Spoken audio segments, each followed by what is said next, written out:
conforms to that language. And when the audiences see this, to us it looks like a miracle until we understand how it works. So this is using the principle on one person. Mm-hmm.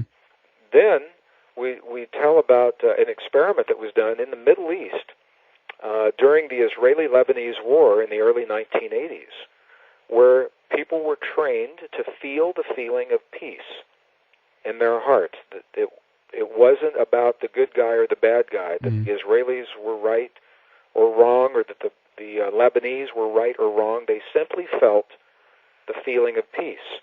And those people were placed in the war-torn areas throughout the Middle East. Mm.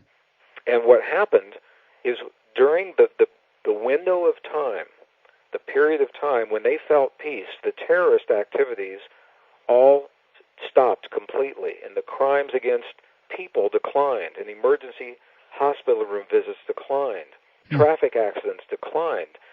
And when they stopped what they were doing, all those statistics reversed. And they did this again and again and again, different times of the day, different days of the month, just to make sure the effect wasn't due to a holiday or to a full moon, or traffic a certain time of day. Sure. And the results were published, and I document this in the book, The Divine Matrix. It was called the International Peace Project in the Middle East, was the name of the article. It was published in the Journal of Conflict Resolution, Volume 32, 1988, is when they actually published the results. Mm. And what it showed scientifically is that this principle works when a certain number of people are feeling that peace in their hearts. The peace is reflected in a broad geographic area. So we're giving two examples here. One is in a clinic when three people are feeling as if this woman is already healed. One person's body responds, and then when many people get together using the same principle of peace, it's mirrored over a broad geographic area. Both examples are showing how our physical reality may conform to the feelings that we create in our hearts if we know the language, if we understand that it's more than a thought, and it's more than a wish. It's more than asking for help. These people weren't saying, please let there be peace, or please let this woman's body heal. They weren't asking for it to happen. They were claiming that it has already happened through this language of human feeling and human emotion, the very language that was described in the books that were edited from our Western biblical texts, such as the Gospel of Thomas is one of the books. The Gnostic Gospel of Thomas is one of the books that were edited from the Old Testament traditions that we now find in the Coptic library in Egypt, for example. Wow, that's... So I just wanted to leave listeners with some idea. When we talk about the language, if you never hear my voice or you never read the book, I wanted to leave you with an idea of how this works. It's giving thanks of gratitude and appreciation in your heart as if your prayer has already been answered. And holding that feeling. It's not something you do for a minute and then you stop.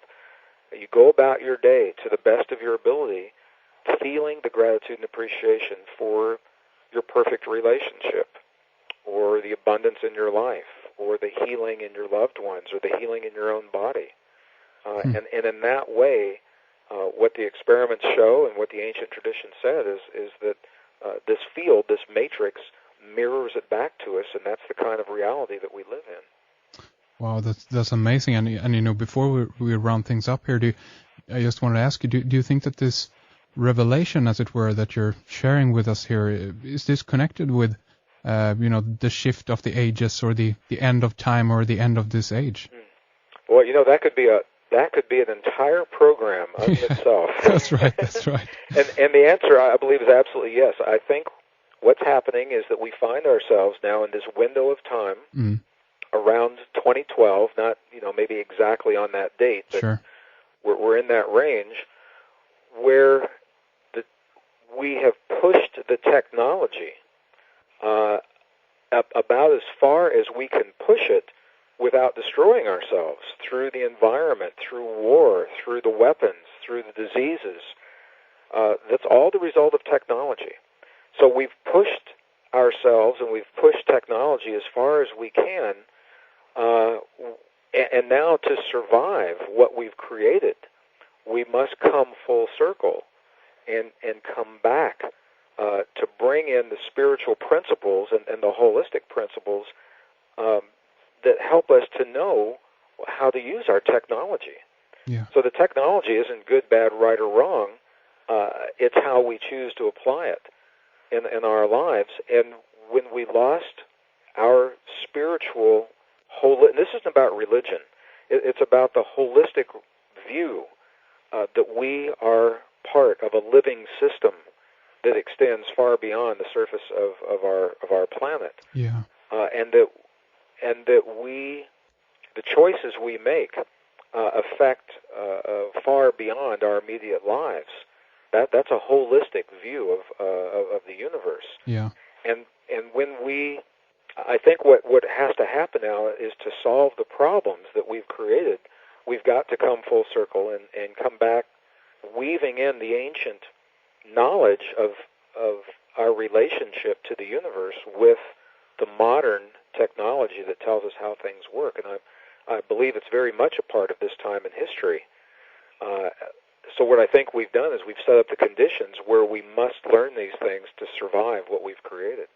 Absolutely. And, for people who are interested in knowing much more about this, how can people get a copy of your book? Tell us about that. The Divine Matrix was actually, it was a finalist for the Best New Science Book of 2007 at the Book Expo America in New York and Frankfurt. It's available wherever books are sold. You can buy it on Amazon.com. It's in 16 different languages and now carried in 25 countries. So you can go to our website, www.gregbraden.com, GreggBraden.com. You can go to Amazon.com, Barnes & Noble, wherever books are sold. In Germany, there's a publisher called Koha Verlag, and it's in the Koha catalog as well, and it's also available in English throughout Europe. So wherever books are sold. Excellent. The website again is GreggBraden.com. And Greg, I want to thank you. This has been the time has just flown by here, but I want to thank you so much for coming on. And this has been a true pleasure. And there's so much more, to your research, to your, all the things that you do study and talk about. So we would love to have you back at some point if you have the time for us. Well, Henrik, before we close our program here, I want to say thank you for being such a gracious host. And I would like to let people in your part of the world know how really fortunate and very blessed they are to have a program like yours and to have a person like you bringing this information and this very empowering way of thinking about our world to the listeners, because there are a lot of places in the world that do not have access to this kind of programming, and they would like to.